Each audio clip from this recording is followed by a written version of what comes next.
નમો નમઃ સુપ્રભાતમ. હું કૌશિક આચાર્ય સંસ્કૃતના ક્લાસમાં આપનું સ્વાગત કરું છું. મિત્રો, લાસ્ટ લેક્ચરમાં આપણે ચેપ્ટર 5 યક્ષ યુધિષ્ઠિર સંવાદની ચર્ચા કરતા હતા, જેમાં યક્ષે પૂછેલા યુધિષ્ઠિરને જે 8 પ્રશ્નો હતા એની ચર્ચા કરી.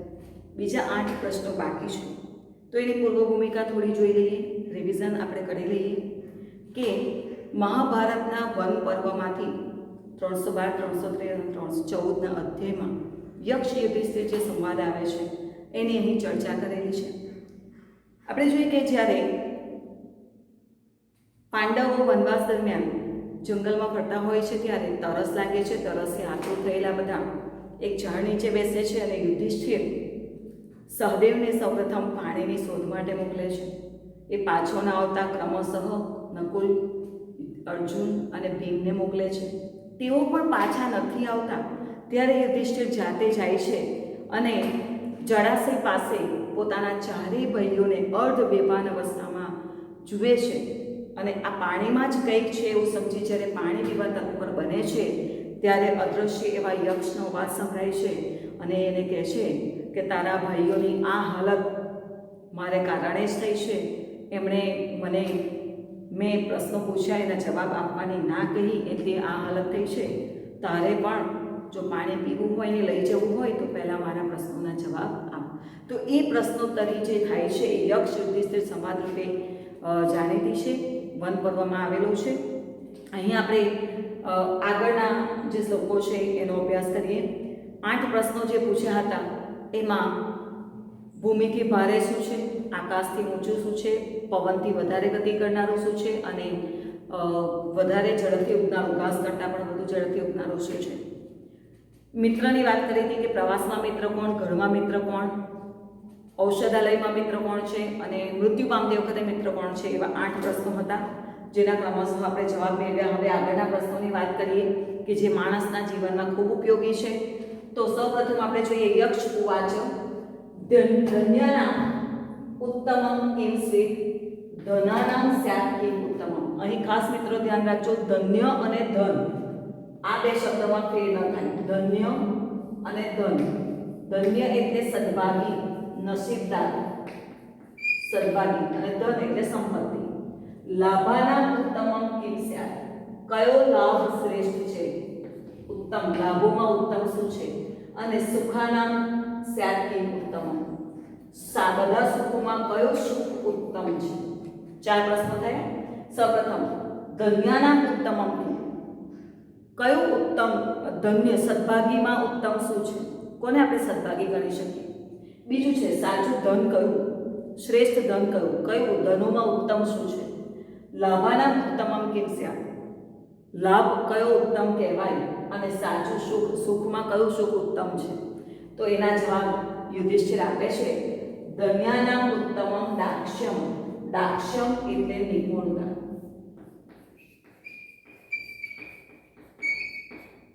આપણે સમજીશું દરેક પ્રશ્નને. ધનાનામ ઉત્તમમ શ્રુતમ. શ્રુતમ એટલે જ્ઞાન, જે તમે ભણ્યા છો અભ્યાસ. લાભાનામ શ્રેષ્ઠમ આરોગ્ય. સાચો શ્રેષ્ઠ શું છે, આરોગ્ય, લાભ છે. અને સાચું સુખ તુષ્ટિ. તુષ્ટિ એટલે સંતોષ. હવે આપણે ક્રમશઃ આ પ્રશ્નને સમજીશું કે યુધિષ્ઠિર કહે છે કે ધન્ય એટલે કે સદભાગ્યોમાં ઉત્તમ શું છે. કયું સદભાગ્ય, કયા વ્યક્તિને સદભાગી કહેવાય, નસીબદાર કહેવાય. બંગલો હોય, ગાડી હોય, બહુ સોનું હોય, સારા કપડાં પહેરીને ફરતો હોય એને નસીબદાર કહેવાય ના. તો નસીબદાર કોને કહેવાય, સારું ભાગ્ય, આ બહુ ખરેખર ધન્ય છે. એવું ક્યારે કહી શકીએ, જ્યારે એ નિપુણ હોય. નિપુણ એટલે શું, કોઈ પણ એક બાબતમાં ભગવાને જ્યારે દરેક વ્યક્તિને પૃથ્વી પર મોકલ્યું છે ને ત્યારે દરેકમાં એક સ્કિલ એવી આપી છે કે જે કોઈનામાં નહીં હોય. મતલબ કે એનામાં એ 100% સારું કાર્ય કરી શકતો હોય. તો જ્યારે કોઈ વ્યક્તિ કોઈ પણ એક સારા કાર્યમાં નિપુણ હોય ને તો એ નસીબદાર કહેવાય. એક બહુ મોટું જહાજ હતું, એનું એન્જિન જે કંઈ બગડી હતી મશીનરી, ખૂબ પ્રયત્ન કરવા છતાં એમાં સુધારો ન થયો. તો એક ગરીબ જેવા વ્યક્તિ દેખાતા, જેને કારીગર કહેવાય કે એનો નિપુણ છે, એને બોલાવવામાં આવ્યો. એને ચેક કર્યું. ચેક કર્યા પછી ફક્ત એક જગ્યાએ હથોડું માર્યું અને પછી જે માલિક હતા એમની પાસે એણે એની મજૂરી માંગી કે 100 રૂપિયા. તો પેલા વ્યક્તિએ જોયું હતું કે એને ખાલી એક જ હથોડો માર્યો છે, એટલે એને તરત હાથ ઊંચા કરી દીધા અને કહી દીધું કે હવે આટલો સહેજ હથોડો મારવાના 100 રૂપિયા હોતા હોય આટલા બધા? તો પેલા વ્યક્તિએ કીધું કે હથોડો મારવાના 100 રૂપિયા નથી, હથોડો ક્યાં મારવાનો છે એના 100 રૂપિયા છે. એટલે કે ગમે ત્યાં આપણે હથોડો મારી નથી શકતા, પણ એનું જ્ઞાન હોવું જોઈએ કે કઈ જગ્યાએ મારવાનું છે. તો એમાં એ નિપુણ છે. તો એવો જ એક ગુરુ શિષ્યની પણ એક વાર્તા છે કે જે કુસ્તીમાં નિપુણ હતા એવા એક વિદ્યાર્થીનું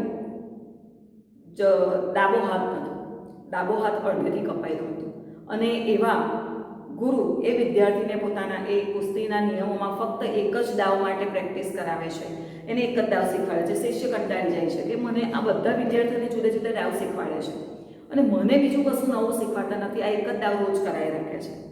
હવે એ નિરાશ થવા છતાં ગુરુની સામે પૂછી નથી શકતો, પણ જ્યારે એ કોમ્પિટિશનમાં ભાગ લે છે અને બધા જ વિદ્યાર્થીઓને હરાવતો પ્રતિસ્પર્ધી બધા વિદ્યાર્થીઓને હરાવે છે અને વારાફરતી આજે એક હાથે અપંગ છે એ વિદ્યાર્થીનો વારો આવે છે, ત્યારે ત્યાં એ પ્રતિસ્પર્ધી સામે તરત જ વિજેતા બની જાય છે. કેમ વિજેતા બને છે? તો કે જે દાવ પ્રતિસ્પર્ધી ઉપયોગમાં લે છે ને એમાંથી છટકવાના માટે ડાબો હાથ પ્રતિસ્પર્ધીએ પકડવો પડે. ડાબો હાથ એનો પકડીને છટકે તો જ એમાંથી બચી શકે. પણ આ વિદ્યાર્થીનો આ જે શિષ્ય હતો ગુરુનો, એનો ડાબો હાથ તો હતો જ નહીં, એટલે એનો હાથ પકડીને પોતે બચી શકતો નથી પ્રતિસ્પર્ધી, અને આ જે અપંગ શિષ્ય હોય છે એમાં વિજેતા બને છે. ત્યારે એને સમજાય છે કે ગુરુએ શા માટે પોતાને આ એક જ દાવ શીખવાડ્યો હતો કે એમાં એની આવડત હતી. તો અહીં વ્યક્તિ કોઈ પણ એક સારી સ્કિલ એમાં નિપુણ હોય ને તો એને ખરેખર નસીબદાર ગણવું. બીજો પ્રશ્ન છે ધન. સાચું ધન શું છે? આપણી પાસે રૂપિયા, દોલત, જમીન, જાયદાદ બધું હશે ને તો ક્યાંક ને ક્યાંક જતું રહેશે. કોઈ સગા સંબંધી પડાવી લેશે, ચોર ચોરી કરી શકે છે, પણ જ્ઞાનની જો ધન તમારામાં હશે, એજ્યુકેશન હશે, સંપત્તિ હશે તો એ તમારી સાથે હંમેશા રહેશે, કોઈ ચોરી શકવાનું નથી. તમારી જે આવડત છે, તમારી આંતરિક શક્તિ જે છે, બરાબર કહેવાય ને કે જ્ઞાન તો વિદેશોમાં પણ સ્વજન જેવું છે. તમે વિદેશમાં ગયા હોય તો પણ તમારા જ્ઞાનથી તમે બાહ્ય જે ધન સંપત્તિ છે એને ઊભી કરી શકો છો. એટલે કે ઉત્તમ ધન કયું છે? જ્ઞાન છે. ઉત્તમ લાભ કયો? ઉત્તમ લાભ કયો? તો કે આરોગ્ય. પહેલું સુખ તે જાતે નડ્યા. કારણ કે શરીર ધર્મ કરવાનું પહેલું સાધન છે, એવું કાલિદાસે મિત્રમાં કીધું છે કે શરીર એ ધર્મ કરવાનું પહેલું સાધન છે. જો તમે જાતે તંદુરસ્ત ન હો, શરીર સારું ન હોય તો બાહ્ય ભૌતિક સુખ સંપત્તિનો તમે ઉપયોગ કરી શકવાના નથી, ખુશ રહી શકવાના નથી. એટલે કે શ્રેષ્ઠ લાભ, ઉત્તમ લાભ કયો છે? આરોગ્ય છે. અને સાચું સુખ કયું છે? સંતોષ છે. અબજોપતિ વ્યક્તિ કોઈ હોય પણ જો એને સંતોષ ન હોય ને તો એ પેલા ભિખારી કરતાં પણ તુચ્છ છે. કોઈ ભિખારી તો ફક્ત મંદિરમાં ભગવાનને પ્રાર્થના કરે છે કે મને આજના સમયમાં એક ભોજનની વ્યવસ્થા કરી દેજે, જ્યારે એની સામે પૈસાદાર વ્યક્તિ આવે છે અને બેસે છે અને કહે છે કે હે ભગવાન મને ગાડી આપ, 2 બંગલા છે, 2 ગાડી છે, તો હજુ બંગલા, હજુ ગાડી આપ. તો પેલા ભિખારી એની પાસે જે રૂપિયા હોય ને એને આપી દે છે અને કહે છે આ તો મારા કરતાં પણ વધારે ભિખારી છે. એટલે કે તમારી પાસે જે છે એમાં સંતોષ રાખવો જોઈએ, કારણ કે સંતોષસ્ય પરમ નિધાનમ નરસ્ય, મતલબ વ્યક્તિનો શ્રેષ્ઠ ખજાનો એ સંતોષ છે. સંતોષસ્ય પરમ નિધાનમ, સંતોષ એ શ્રેષ્ઠ ખજાનો છે. એટલે સંતોષી નર સદા સુખી. પોતાની પાસે ગમે એટલું હોવા છતાં બીજાનું જોઈને જે દુઃખી થાય, વિઘ્ન સંતોષી રહે, એ વ્યક્તિ ગમે એટલું હોય પણ સુખી રહી શકતો નથી. પણ ઓછી વસ્તુમાં પણ જે સંતોષ માને છે, તો અહીં એક વાત કહી દઉં કે વિદ્યાર્થીઓએ પોતાના ગુણ લાવવા માટે સંતોષ રાખવાનું નહીં, ઓછા હોય તો એને વધારવા પ્રયત્ન કરવાનો. ત્યાં એવું નહીં વિચારવાનું કે મેડમે શીખવાડ્યું છે સંતોષી નર સદા સુખી. બીજી બાહ્ય ભૌતિક સુખ સગવડની વસ્તુઓ માટે તમારે સંતોષ રાખવો જોઈએ. કે સાયકલ છે તો બાઇક જોઈએ, બાઇક છે, કારણ કે માણસોની જે જરૂરિયાતો છે ને અમર્યાદિત છે. એક પૂરી થાય ત્યાં બીજી આવે છે. તમે આજે નવો મોબાઈલ લઈને આવ્યા છો ને 2 મહિના પછી એવું થશે કે ના હવે આ જૂનો થઈ ગયો, મારે નવો જોઈએ છે. પણ જેની પાસે તો મોબાઈલ જ નથી એને જોઈને વિચારે કે મારી પાસે તો આટલું પણ છે. તો અહીં ઉત્તમ સુખ કયું છે? સંતોષ છે. તો અહીં આપણે 4 પ્રશ્નો ફરી જોયા કે ધન્ય સદભાગીનો ઉત્તમ કોણ? કે જેની પાસે નિપુણતા છે. સાચું ધન કયું? શ્રેષ્ઠ ધન ઉત્તમમાં કયું કહેવાય? તો કે જ્ઞાન છે. ઉત્તમ લાભ કયો? તો કે જેની પાસે આરોગ્ય છે, તંદુરસ્ત વ્યક્તિ છે. અને ઉત્તમ સુખ કયું? તો જેની પાસે જે સંતોષી છે. નેક્સ્ટ હવે યક્ષ ફરી બીજા 4 પ્રશ્નો પૂછે છે. પ્રિય વચનવાદી કિમ લભતે? વિમૃષિત કાર્યકરઃ કિમ લભતે? બહુમિત્ર કરઃ કિમ લભતે? ધર્મરતઃ કિમ લભતે? કથય. કથય એટલે કે બોલ.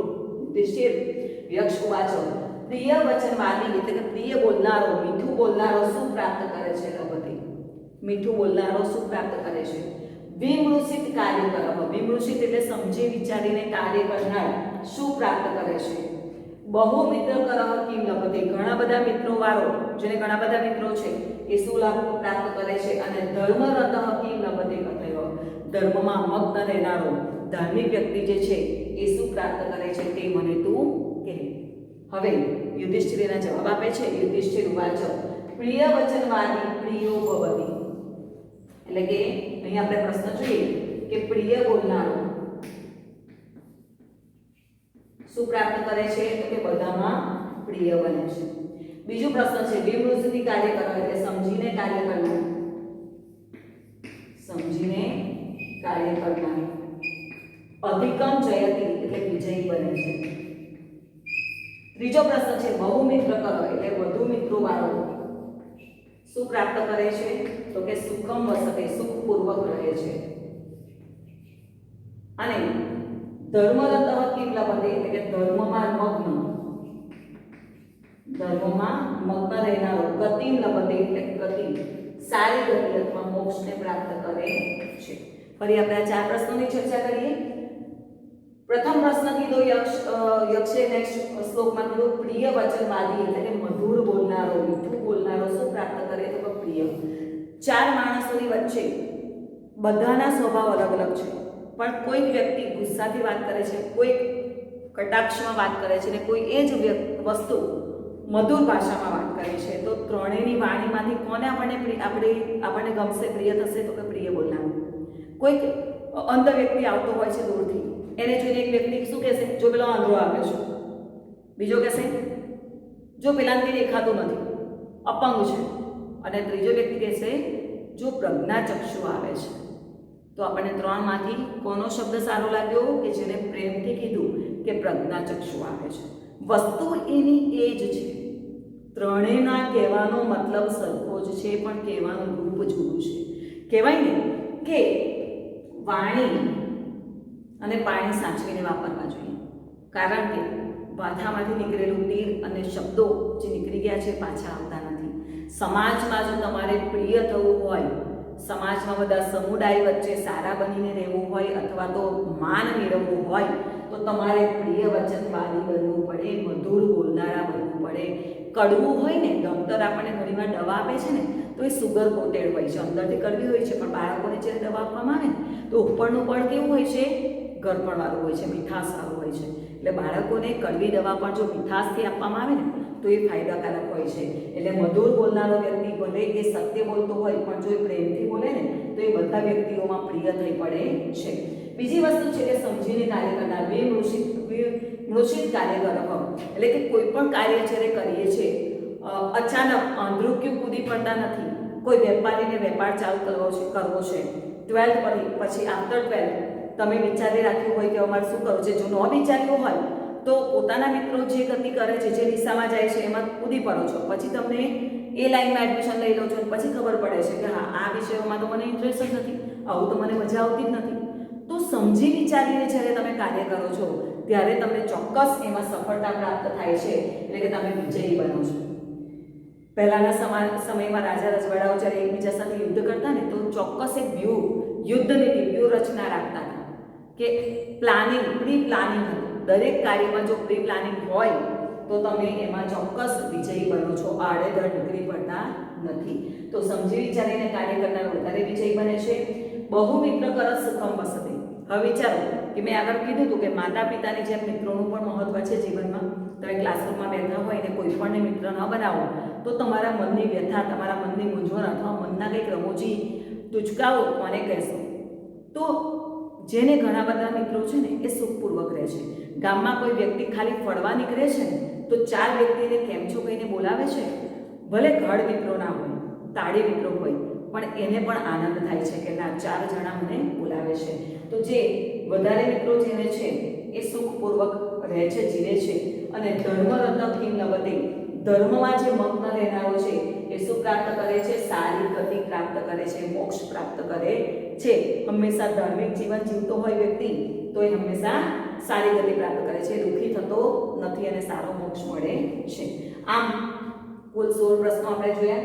તો આગળના જે પ્રશ્નો છે એને પણ આપણે રિવાઇઝ કરી લઈએ. કે સૌપ્રથમ પૂછ્યું હતું કે ભૂમિથી ભારે શું છે? માતા. આકાશથી ઊંચા શું છે? પિતા. પવનથી વધી ગતિ કરનારો શું છે? મન. અને ઘસથી વધારે ઝડપી ઉડનારી ચિંતા છે. ત્યાર પછી બીજા 4 પ્રશ્નો હતા. મિત્ર વાત કરેલી કે પ્રવાસમાં મિત્ર કોણ? તો કે સંગ. ઘરમાં મિત્ર કોણ? પત્ની. ઔષધાલયમાં મિત્ર કોણ? તો ભાઈ. અને મૃત્યુની નજીક હોઈએ ત્યારે મિત્ર કોણ છે? તો કે દાન. બરાબર છે.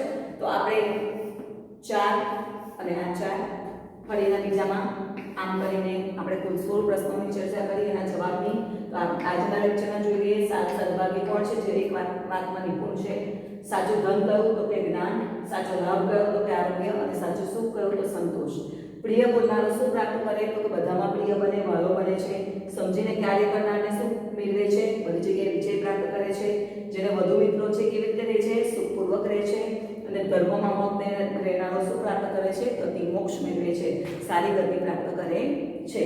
હવે છેલ્લા 3 જે શ્લોક છે ઉપસંહારમાં છે. તો યક્ષ ઉવાચ, યક્ષ કહે છે વ્યાખ્યાત પુરુષો રાજર્યશ્ચ સર્વધની નરઃ તસ્માત ત્વમેકમ ભ્રાતॄણામ યમ ઇચ્છસી સજીવન. 4 ભાઈઓને અચેતન કરી દીધા છે ને યક્ષે. હવે યુધિષ્ઠિરના દરેક પ્રશ્નોથી એને સંતોષ મળ્યો છે. એટલે કે છે વ્યાખ્યાત એટલે જાણીતો છે, કહેવાયેલો છે, પ્રસિદ્ધ છે. પુરુષ એટલે વ્યક્તિ. રાજન એ યુધિષ્ઠિર માટેનું સંબોધન છે કે હે રાજન, સર્વધની નરઃ, બધા જ ધનવાળો વ્યક્તિ જે પુરુષ છે કહેવાયેલો છે કે સમજાયેલો છે. સર્વધની જે માણસ છે એ કહેવામાં આવેલો છે.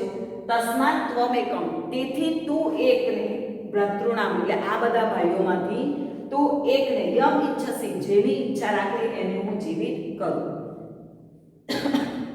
કોણે કીધું? યક્ષે યુધિષ્ઠિરને કે આ 4 ભાઈઓમાંથી તું જેને ઈચ્છે એમાંથી એકને હું જીવિત કરી શકું છું. યુધિષ્ઠિર ઉવાચ આનુશંસ્ય પરોધર્મ. આ જે શ્લોક છે ખૂબ જ મહત્વનો છે. તમને બોર્ડની સંદર્ભ પંક્તિમાં આ શ્લોક મહત્વનો છે, એને સમજાવવાનો છે. વિષય પ્રવેશમાં આપણે જ્યારે સ્ટાર્ટિંગમાં એની પૂર્વ ભૂમિકા કીધી એને સ્ટોરી રૂપે યાદ રાખીશું. અને મોસ્ટ આઈએમપી છે. યુધિષ્ઠિર ઉવાચ આનુશંસ્ય પરોધર્મ પરમાર્થ ચ મે મત આનુશંસ્ય ચિકિત્સામી નકુલો યક્ષ જીવતુ. એને યક્ષને આજ્ઞા આપી કે આનુશંસ્ય એટલે શું? દયા કે કરુણા, અનુકંપા. કોઈ વ્યક્તિ પર આપણને દયા આવે ને તો જ આપણે એની મદદ કરવાના છે. બરાબર છે? અનુકંપા, કરુણા ઉત્પન્ન થાય છે તો દયા કરીશું. એટલે કે છે દયા કે કરુણા પરોધર્મ. પરો એટલે શ્રેષ્ઠ ધર્મ છે. યક્ષને સમજાવે છે યુધિષ્ઠિર કે કરુણા કે દયા એ શ્રેષ્ઠ ધર્મ છે. પરમાર્થ ચ મે મત, અને પરમાર્થ એ મારો મત છે. ધર્મ અને મત વિચાર કરો છે. બે વાત કરી. ધર્મ કયો કીધો? કરુણા કે દયા. અને પરમાર્થ એ મારો મત છે. આનુશંસ્ય ચિકિત્સામી. આનુશંસ્ય એટલે હવે તમે મારા પર દયા કરો. અને નકુલો જીવતું. ચિકિત્સામી એટલે ઈચ્છા રાખું છું કે તમે નકુલને જીવિત કરો. હવે એ પ્રશ્ન એવો થાય કે કેમ અર્જુનને ના કીધું? કારણ કે અર્જુન ધનુર્ધારી હતો. ક્યારેક પણ યુદ્ધ થાય તો આપણને અર્જુન જરૂર પડે. ભીમ બલશાલી હતું છતાં પણ એને ના પાડી. અને નકુલની કેમ વાત કરી? તો અહીં યુધિષ્ઠિરે વિચાર્યું, ધર્મરાજ છે, અજાતશત્રુ છે, એને વિચાર્યું કે કુંતીના પુત્ર તરીકે હું યુધિષ્ઠિર જીવિત છું, પણ માદ્રીનો એક પુત્ર સહદેવ અને નકુલ બેમાંથી એક જીવતો હોવો જોઈએ, એટલે નાનો પુત્ર જે નકુલ છે તો બંને માતાના એક એક પુત્ર જીવિત રહે. આમ કહીને એમણે યક્ષને કીધું કે તમે દયા કરીને નકુલને જીવિત કરો એવું હું ઈચ્છું છું. આ જીગીર્ષામીનો મતલબ થાય ઈચ્છું છું. તો યક્ષ એની આ વાતથી પ્રસન્ન થઈ ગયા અને એમણે કીધું તસ્ય તે અર્થચ કામાશ્ચ. આ શબ્દ અહીં સમજવાનો છે. તસ્ય તે અર્થચ કામાશ્ચ આનુશંસ્ય પરમત. તું એકલો નહીં પણ હું પણ એવું માનું છું કે દયા અને કરુણા એ શ્રેષ્ઠ છે. એટલે કહે છે કે અર્થ અને કામના કરતાં પણ કરુણા શ્રેષ્ઠ છે એવું હું માનું છું. તસ્માત તે ભ્રાતર સર્વે જીવંતુ ભરત સર્વ. ભરત સર્વ આ જે શબ્દ છે કોના માટે વાપરવામાં આવ્યો છે? યુધિષ્ઠિર માટે વાપરવામાં આવ્યો છે. હે ભરતવંશી યુધિષ્ઠિર, અર્થ અને કામના કરતાં પણ કરુણા શ્રેષ્ઠ છે એવું હું માનું છું. તેથી તારા બધા ભાઈઓ જીવિત થાઓ આમ આજ્ઞા આપે છે અને ચારે ભાઈઓ જીવિત થાય છે પણ ખરા. એટલે એક ભાઈ નહીં પણ યુધિષ્ઠિર પોતાની આવડતથી, પોતાના જે સ્કિલ છે એનાથી એ ચારે ભાઈઓને જીવિત કરે છે. તો આપણું આ જે પદ્ય છે એમાં આપણે કુલ આ જે 16 પ્રશ્નો છે અને એના જવાબ ક્રમશઃ યાદ રાખવાના રહેશે. અને એની પૂર્વ ભૂમિકા, સંદર્ભ પંક્તિ અને સમીક્ષાત્મક પૂછાશે આપણને. તો સમીક્ષાત્મક યાદ રાખવું ખૂબ ઇઝી છે. વાર્તારૂપ યાદ રાખીશું અને એની સાથે આ પ્રશ્નોને પણ આપણે લખવાના રહેશે. અસ્તુ.